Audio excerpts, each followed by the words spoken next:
ਤੇ दूसरी साड़ी वीडियो अज ये है कि जी है ना 2 महीनों की कन्फर्म गब्बन बकरी की पहचान। ते उस बकरी की पहचान जी पहले बच्चे दे चुकी है, दूध सुका चुकी है और उस की निशानी है जी सूई हुई है। जी असी पहले वीडियो बनाई है ना वो है पट पहलन बकरी की निशानी है। तुहानू दसी जी पहले सूई हुई होंगी वो भी सेम इंज निशानी। यह बकरी साढ़े को वेख रहे 2 महीने की पूरी कन्फर्म गब्बन बकरी है।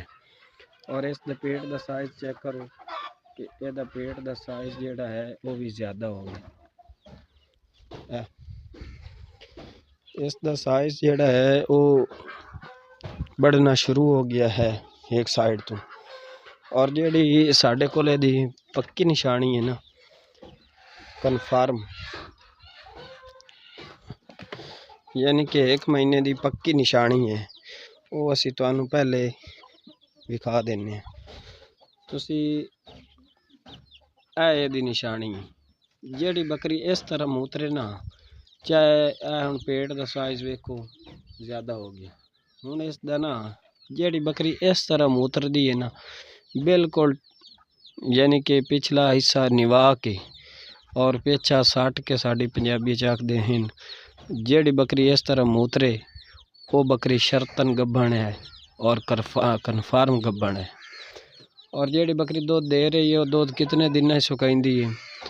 कुछ बकरियां 2.5 महीने तक 3 महीने तक जा रही हैं, कुछ बकरियां 1.5 महीने तक 2 महीने तक, और कुछ बकरियां हैं जड़ियां महीने च सुका जानी। ते साड़ी ये बकरी जड़ी है इस पूरे 2 महीने दे विच ना जिमें 2 महीने दे कंप्लीट हो ये दो सुका गई। हूँ इस टाइम दूध दा खुश्क हो गया। ते जी चीज़ तुहानू मैं विखावनी है ना वो तुसी हुण चेक करनी आप, यानी कि जी है ना मूत्र वाली जगह वो दरम्यान दे विचों सुजना शुरू हो गई है। उस तो पता चलता है कि ये बकरी तुहाडी जिहड़ी है ना बिल्कुल गब्बन है, क्योंकि ये जगह ते सोजिश होना बच्चे पैदा करने की निशानी होंदी है। और ये जिहड़ी है ना पहलन बकरी दे विच भी आउंदी है तो दूसरी बकरियां दे विच भी आउंदी है। लेकिन जिहड़ी वड्डी बकरी होंदी है ना 2 दांत 4 दांत जिहड़ी पहले बच्चे दे चुकी